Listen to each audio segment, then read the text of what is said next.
All right, so we're back and now we're gonna go into the third and I would say the last mount escape you should focus on after you've mastered the outside elbow escape and the inside elbow escape, and that's the kipping escape. And that's gonna be the most difficult of the three.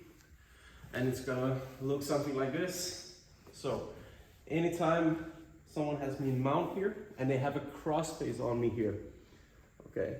She might not have an underhook if I've done my job correctly, but she has a cross face and she's pushing in towards my face here. It's gonna be hard to do the elbow escapes, especially if she has like crossed feet here. So we're gonna look to go into elbow escapes. No, we're gonna look to go into kipping escapes where I put my hands on her hips, and I'm looking to take my knees to my chest as I kip my legs and bring her out to the side to get her into standard ashi. Okay, so that's the point of the move. I'm pulling my knees to my chest and I'm kipping my legs as I bring her to corner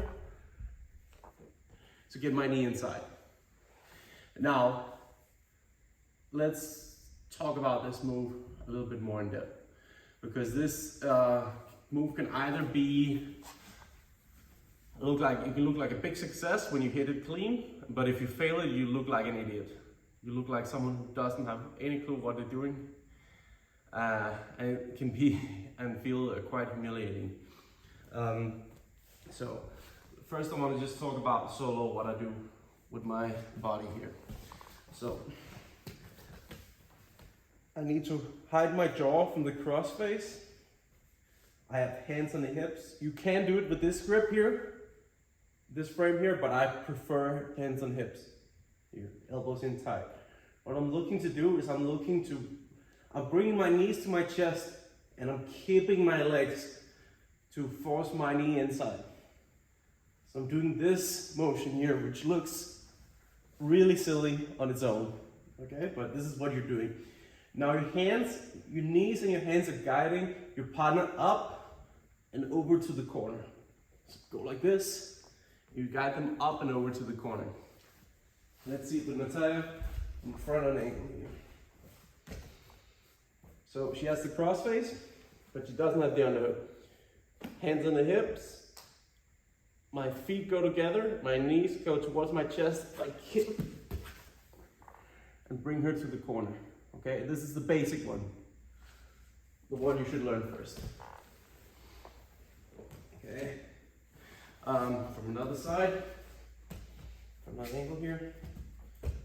Let's see this one. My hands on the hips, my feet go together, my knees come to my chest.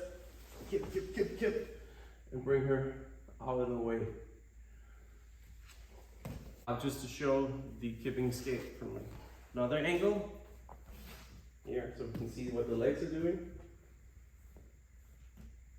Feet together, knees come in. Okay. This is the basic one where you just bring them towards the corner, away from their cross face.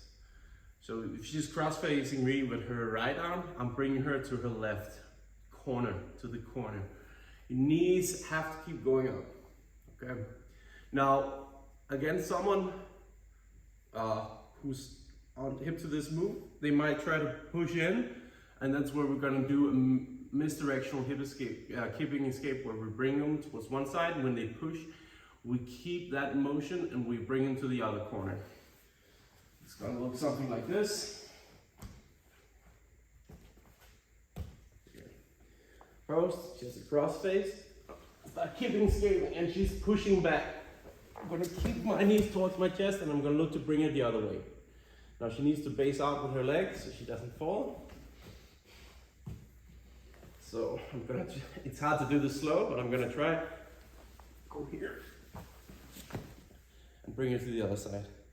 Now, this is already harder than the other move, because you need to switch your knees from going one side to the other, okay? And it's very hard to do it slow. So what you're basically doing is I'm bringing her away from the cross face, and once I feel like she's posting, I'm gonna bring her towards the other side. My knees have to go actively towards my chest, and I need to kip my legs the whole time as I bring her up and away with my hands. My hands and knees are basically trying to meet here. It's like I'm trying to take a very tight pair of hands off in a very awkward way. So on front on, I'm going to do it a little bit faster. So here and here, okay? It's definitely not, I've hit this move on really, really good people, okay? I think it's a move that's easier to like hit live and show a replay of than to demonstrate because you just have to go immediately with it, okay? And as I said before, you're gonna feel embarrassed when you train it and you fail it because your legs are just gonna like spastically go back and forth like you're a fish on land, but you have to trust the process. It's all about bringing knees to the chest, elevating your partner up and over, above your shoulders. Now, let's talk about where this fits in the hierarchy with the other escapes. So let's say she's got the cross face. I'm looking for the elbow escape, outside elbow escape first. Like I'm not gonna find it. I'm looking for the inside elbow escape, but maybe she has crossed feet. Yeah, and she's cross facing me heavy, like really bringing me forward here and it's hard. Okay, this is where I go for it.